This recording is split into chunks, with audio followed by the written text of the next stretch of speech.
Merci de nous suivre, madame, messieurs. Vous êtes sur la radio-télévision La Vérité qui libère. Bienvenue dans ce journal. Tout d'abord, les titres. Clôture du 4e forum sur la vaccination et l'éradication de la poliomyélite en République démocratique du Congo. Ce forum a permis d'identifier les principaux défis auxquels la RDC fait face en ce qui concerne la vaccination. Le coordonnateur général de la société civile de la République démocratique du Congo, Christopher Ngoyi Mutamba, réagit suite à la situation dans l'est du pays et dit non au dialogue entre la RDC et le Rwanda avant de dénoncer que l'armée congolaise est infiltrée et propose la création d'un ministère en charge de la guerre. Et puis la route Kimwenza dans la commune de Mongafula est dans un état de délabrement avancé. Cette route est devenue impraticable pour les habitants de ce coin de la capitale. Voilà tout pour les titres.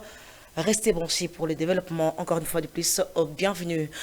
Dans le cadre de sa tournée des sensibilisations et des mobilisations à travers le Congo central, la première ministre Judith Suminwa a rencontré la population de Mbanza-Ngungu lors de son meeting. Elle a lancé un appel à la vigilance et à la mobilisation collective pour faire face à l'agression rwandaise dans le cadre de la campagne nationale congolaise Téléma.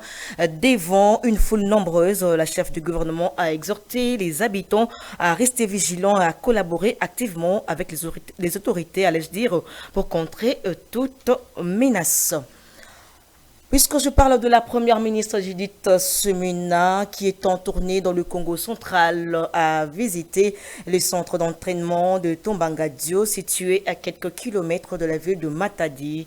Sur place, la chef du gouvernement a encouragé les 1000 nouvelles recrues qui se sont volontairement enrôlés à l'armée pour défendre le pays contre les ennemis étrangers. Marcel Kilombo pour le reportage.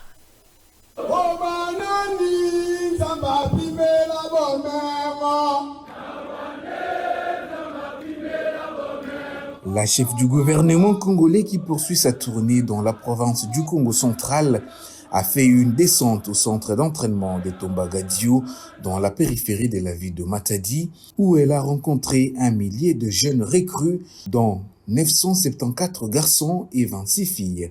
Judith Suminwa les a félicités pour leur courage et leur patriotisme tout en assurant aux jeunes recrues l'amélioration des conditions de vie des soldats congolais. Que biso gouvernement tobosani binote. Nenge toye awa à partir à Kinshasa na lansaki campagne ya Congolais Téléma. Congolais Téléma lingi koloba boye. Bino ba jeune o bomoni ke bozana makasi ya ko Téléma pona ko défendre ba couleur ya drapeau boye vous s'enrôler en tant que volontaire pour bunda bitumba contre ba envahisseurs, contre ba Rwandais. Il faut dire qu'en ces temps de guerre, d'agression dont la RDC est victime, le courage et le sens du patriotisme dont on fait montre ces jeunes qui, d'ici quelques mois, seront prêts à défendre la mère patrie face au génocidaire Paul Kagame et ses alliés est à saluer.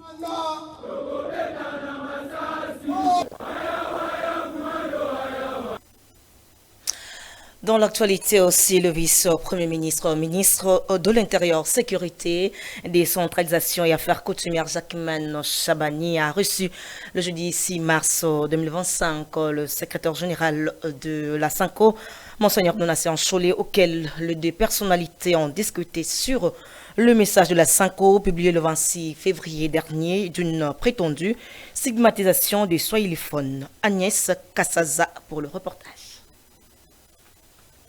Les discussions entre le vice-premier ministre, ministre de l'Intérieur, Sécurité, Décentralisation et Affaires coutumières et le secrétaire général de la conférence épiscopale nationale du Congo SENCO ont tourné autour du communiqué publié par la SENCO du 22 février 2025 dénonçant une prétendue chasse aux swahiliphones en République démocratique du Congo. Monseigneur Donatien Cholet a par l'occasion expliqué les zones d'ombre contenues dans ces communiqués de la SENCO. Le prélat catholique a précisé sur l'esprit et la lettre de ces textes. On a échangé avec le VPM d'abord sur les questions d'actualité, où nous nous sommes échangés des informations très précieuses, où nous nous sommes fait des recommandations très précieuses, où nous nous sommes fixés une ligne de collaboration pour mieux appliquer l'accord de cadre dans ses dispositions.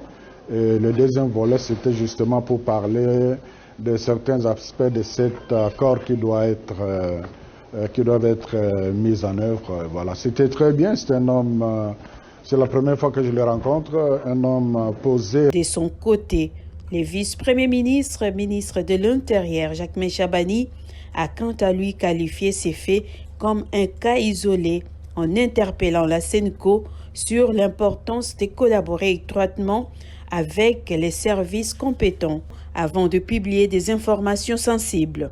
Au sorti de cette séance de travail, le secrétaire général de la SENCO a salué les observations du patron de l'Intérieur et réaffirme l'engagement de la SENCO à œuvrer pour la paix et la cohésion sociale. Je l'ai dit dans les titres, la crise sécuritaire à l'est de la République. Christopher Ngoy Mutamba, coordonnateur général de la société civile de la RDC, n'est pas resté indifférent. Il pense que l'armée congolaise est infiltrée et corrompue et propose la création d'un ministère en charge de la guerre. Ces derniers lèvent le ton pour dire non au dialogue entre la République démocratique du Congo et le Rwanda. On l'écoute. Créer un ministère en charge de la guerre. C'est ce ministère-là qui aurait pour mission de choisir les Congolais sûrs, aguerris et aptes à faire la guerre, en leur dotant tous les moyens aussi bien logistiques que autres. Vous allez constater que le Rwanda n'est pas une faute de guerre. Vous allez constater que ça ne va même pas me demander des milliers de combattants, mais c'est tout simplement l'organisation. C'est comme maintenant là, la diplomatie fonctionne très bien. La mobilisation est là à son comble. On voit des milliers de jeunes qui s'enrôlent, qui sont prêts à aller faire le service militaire. Mais l'organisation pose problème. Avec tous les décrochages qu'on a connus à l'Est, il n'y a aucune sanction qui a été prononcée jusqu'à présent. Alors que ceux qui ont décroché là continuent avec l'œuvre de décrochage ou de désactivation de notre armée. Est-ce qu'ils sont irremplaçables? Que l'autorité, le commandant suprême, doit prendre la réalité que notre armée est infiltrée et que ceux qui lui proposent des gens à nommer des responsables dans la chaîne de commandement qu'ils nomment actuellement, eux aussi sont corrompus. C'est eux qui nous ont entraînés à ce qu'on a connu comme débâcle. Et dans un autre registre, clôture du 4e forum sur la vaccination et l'éradication de la poliomyélite, un engagement renouvelé pour la santé publique en République démocratique du Congo, d'après le ministre de la Santé, Dr Samuel Roger Kamba. Reportage d'Afi Moussungai Mundi. 2 jours ont suffi pour permettre d'identifier le principal défi auquel la RDC fait face en matière de vaccination, tout en évaluant les actions entreprises à tous les niveaux. Dans son mot de clôture, le ministre de la Santé, Dr Samuel Roger Kamba, a salué les travaux fructueux de forums qui ont permis aux participants d'aborder des thématiques cruciales telles que la vaccination, la nutrition et la lutte contre le cancer de col de l'utérus. Il a été noté une nécessité pour mobiliser les efforts pour augmenter les contributions des provinces au prorata du seuil fixé par enfant et par province. Nous avons aussi noté une expérience enrichissante du REPACAV qui est aligné au mandat des députés nationaux et provinciaux. Des efforts sont nécessaires pour que toutes les provinces soient couvertes par des édits et mobilisent les ressources requises. Le vice-premier ministre, ministre de l'Intérieur, Jacquemain Chabani, qui a pris part à ces assises, a salué la forte mobilisation des acteurs et la qualité des échanges qui ont permis de formuler les engagements ambitieux. Ensemble, nous sommes tenus d'œuvrer et de maintenir toutes les actions ainsi que les facteurs clés de succès dans la réduction du taux de mortalité infanto-juvénile et la prévention contre le cancer du col utérin chez la femme. Signalons par ailleurs que ces forums, qui s'est clôturé le jeudi 6 mars, avaient pour objectif de renforcer les efforts pour assurer la santé des mères, des enfants et des adolescents en RDC. Et de l'autre côté, reprise partielle de la mesure de circulation alternée à Kinshasa à partir du 10 mars 2025. C'est le vice-premier ministre, ministre de l'Intérieur, Jacquemain Chabani, et son collègue de transport qui l'ont annoncé dans le cadre de la lutte contre les embouteillages dans la capitale. Afi Mundi nous en parle une fois de plus. Le vice-premier ministre, ministre de l'Intérieur, Jacquemain Chabani, et son collègue de transport, Jean-Pierre Bemba, ont annoncé la reprise de la mesure des circulations alternées à sens unique dès ce lundi 10 mars dans le cadre de lutter contre les embouteillages. Cette décision ne concerne que les usagers des routes Ngouma et Tourisme dans la partie ouest de la capitale congolaise. L'annonce de cette mesure, indique-t-il, fait suite à une inspection routière réalisée par la Commission nationale de prévention routière en collaboration avec la police nationale congolaise. Les deux membres du gouvernement appellent les usagers de ces deux avenues au respect de ces nouvelles dispositions pour améliorer durement la circulation routière.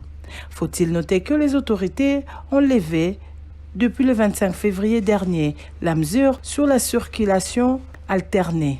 Pour bon nombre d'usagers, l'application de ces mesures a globalement échoué au regard de la radicalisation des embouteillages sur les grandes artères de la capitale congolaise. Rendons-nous cette fois-ci à Likasi où le prix du transport en commun est au centre d'un différend entre les transporteurs et les étudiants. Ces derniers estiment qu'avec la baisse du prix du carburant à la pompe, le prix du transport doit aussi être revu à la baisse. L'arbitrage du maire de Likasi est sollicité à cette situation. Lydie Diamba nous en parle. Depuis quelques semaines à Likasi, dans la province du Haut-Katanga, au sud de la RDC, se rendre au cours à l'université ou à l'institut est devenu compliqué. À la base de cette situation, les prix de la course dans le transport, actuellement, il faut débourser 1000 francs congolais contre 500 francs il y a quelques semaines. Pour les étudiants, l'on doit retourner à l'ancien tarif au motif que les prix de carburant à la pompe a baissé. La maire de Likasi est favorable à la discussion.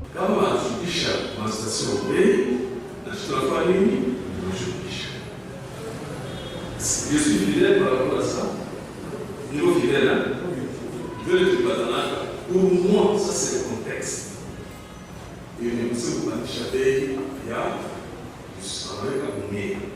Et ça, la choc. Lors de ces échanges, un représentant des étudiants a expliqué les difficultés qu'ils éprouvent pour se rendre court à cause de la hausse de prix du transport en commun. Imaginez-vous un peu le tronçon centre-ville Mivuka, centre-ville Panda. La distance n'est pas tellement grande pour mettre 1000 francs. Les importateurs du carburant se défendent d'être à la base de la hausse du prix du litre à la pompe. Pour leur part, les chauffeurs évoquent la multiplicité des taxes pour justifier cette hausse du prix de la course. Le maire a martelé sur la nécessité d'une sensibilisation avant tout changement des prix afin d'éviter toute protestation de la part de la population. Il a aussi instruit les conducteurs à maintenir les tarifs des 500 francs pendant un mois en attendant une décision définitive.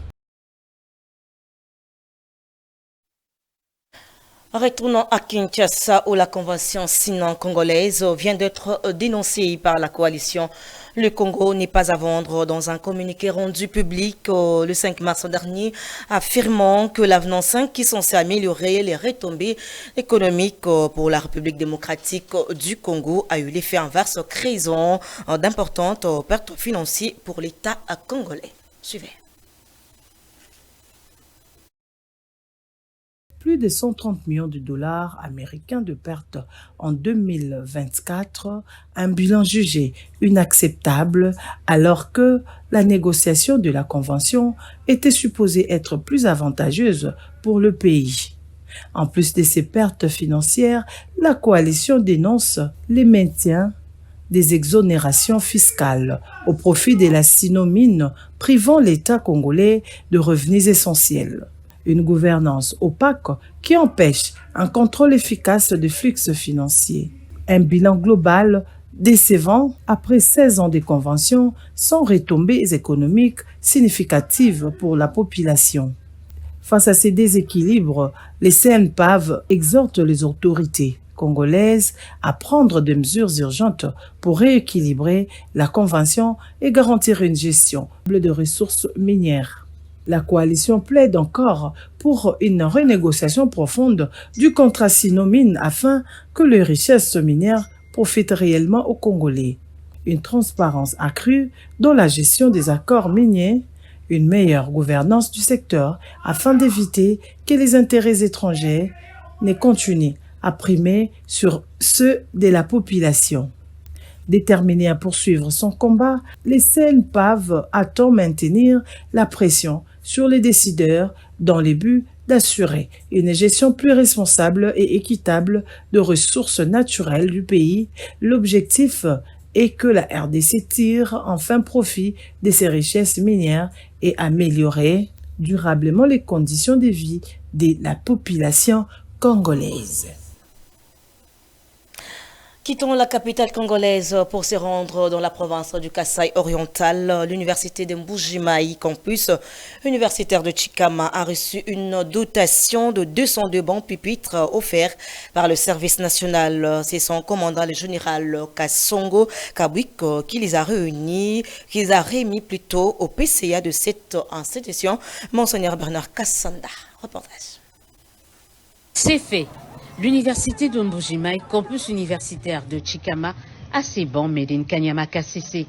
Un premier lot réceptionné ce mercredi 5 mars 2025 par le PCA de cette institution des mains du lieutenant-général Jean-Pierre Kassongo Kabwik.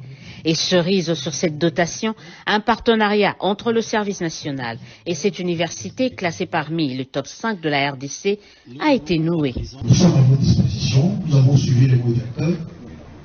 Quant à la collaboration parce qu'il y a une faculté de l'agronomie ici, nous sommes ouverts. Tout de suite, nous allons y répondre et nous sommes disposés. Le moyen de transport sera disponible. Le logement et tout, les étudiants seront les bienvenus. À Kanyamaka, c'est pour le perfectionnement de la pratique.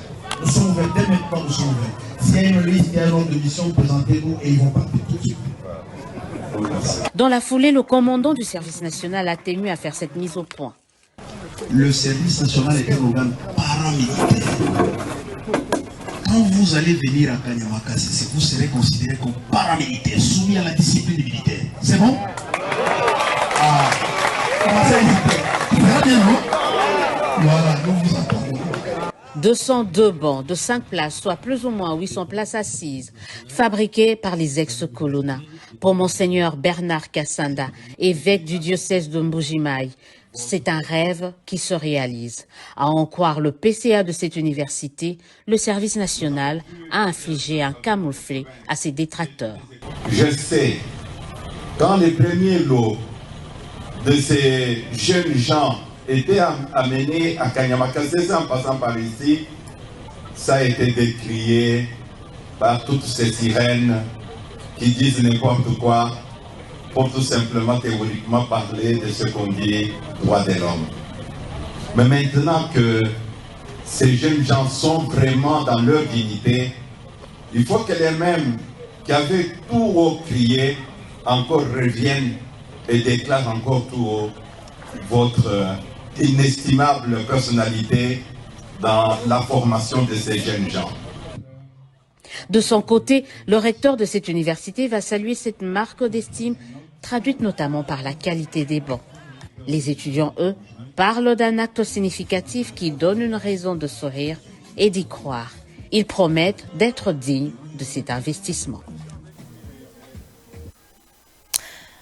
Retournons à Kinshasa, cette fois-ci, on parle de la société et les habitants de la commune de Mongafula du quartier Kimwenza se posent des questions sur comment emprunter cette route et arriver à Kimwenza Gare. À cette question, le constat reste désolant sur l'état de délabrement très avancé de ce tronçon comprise entre la cité verte et Kimwenza Gare. Suivez. La route de Kimwenza qui va de la cité verte vers Kimwenza Gare dans la commune de Mongafula est dans un état de délabrement très avancé. Cette route, au niveau du centre hospitalier et maternité dessert Lisungi, un lac artificiel qui s'est créé et rend l'impraticabilité des passants de ces coins, voire même du transport en commun. Les caniveaux de part et d'autre sont bouchés par des immondices qui créent des odeurs nauséabondes et ne permettent plus l'écoulement des eaux. Un casse-tête pour les habitants du quartier Kimwenza qui ont requis l'anonymat car pour eux, aucune autorité, ni même les élus de ces coins de la capitale ne s'occupent de cette situation. Au regard de cet état des routes, le quartier Kimwenza risque de se couper du reste de la capitale, a dit un habitant de ces coins qui a requis l'anonymat. Et prenons cette preuve en sport, la délégation de l'équipe nationale féminine U17 de la République démocratique du Congo est bien arrivée ce vendredi 7 mars à Lomé à 10h10 heure locale en prévision du match aller du deuxième tour des éliminatoires de la Coupe du Monde Maroc 2025. Avec 20 joueuses, le groupe de Kinshasa était rejoint par le groupe de Lubumbashi peu avant le départ. 5 joueuses n'ont pas effectué le déplacement avec l'équipe. Elles doivent régler leurs problèmes administratifs. Elles ne pourront être disponibles qu'au match retour prévu à Kinshasa. Pour rappel, le fleuve Congo, le fauve congolais sont déterminés à faire mieux face aux Amazones du Bénin le dimanche 9 mars au stade de Keg de Lomé. Et toujours en sport, poursuite du championnat national Lina Foot League 1.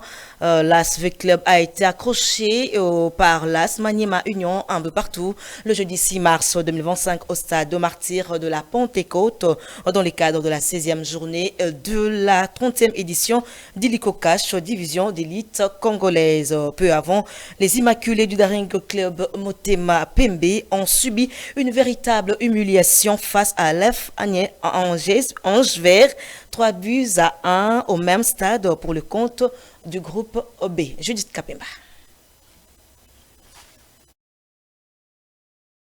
Dans ces duels à sens unique, la jeune équipe d'AF Angers a donné une leçon à un DCMP méconnaissable depuis quelques temps déjà.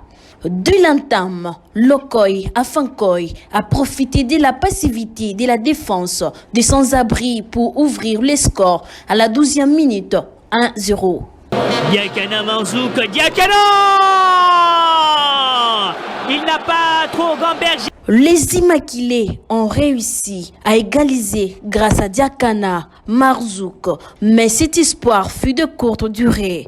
Pour crucifier Desampé, l'actuel meilleur buteur d'Angers, Tony Talassi a redonné l'avantage aux siens avant que Azaria Pouloulou ne vienne enfoncer les clous à 7 minutes du terme. Ces nouveaux reverses enfoncent encore un peu plus Desampé dans la crise, occupant la 8e place avec 17 points. En revanche, Angers jubile avec 19 unités au compteur. Quelques minutes plus tard, le même stade a accueilli un autre choc du groupe B entre l'AS Vita Club et Magno-Mignon. Au terme d'un duel disputé, les deux formations se sont quittées sur un score de parité 1-1. Oh, Kitambala! Jefte Kitambala a ouvert le score pour Magné-Maignan à la 8e minute, avant que Seigneur Diarra ne réponde 10 minutes plus tard pour les Dauphins noirs d'un splendide coup franc. Diarra qui travaille. Monumental. C'est nul, ne bouleverse pas les classements. Magné-Maignan reste leader du groupe B avec 33 points, tandis que Vecleb conserve sa 4e place avec 24 unités. Les Moscovites vont affronter les Aigles du Congo les dimanches 9 mars prochain. Il y a eu cette tête qui a modifié. Et vous avez compris que c'est par cette note sportive que ce journal a touché à sa fin. Vous nous avez pris en cours de diffusion. Voici les rappels des titres. Clôture du 4e forum sur la vaccination et l'éradication de la poliomyélite en République démocratique du Congo. Ce forum a permis d'identifier les principaux défis auxquels la RDC fait face en ce qui concerne la vaccination. Le coordonnateur général de la société civile de la République démocratique du Congo, Christopher Ngoyi Mutamba, réagit suite à la situation dans l'est du pays et dit non au dialogue entre la RDC et le Rwanda avant de dénoncer que l'armée congolaise est infiltrée et propose la création d'un ministère en charge de la guerre. Et puis la route Kimwenza dans la commune de Mongafula est dans un état de délabrement avancé. Cette route est devenue impraticable pour les habitants de ce coin de la capitale. Et c'en est fini complètement pour cette grande édition du journal. Un grand merci à toute l'équipe technique. Si vous avez aimé, dites merci à Marcel Kilongo pour cette très belle édition. Merci et bonne suite de programme chez vous sur la radio, télévision La Vérité qui libère. Je vous retrouve prochainement.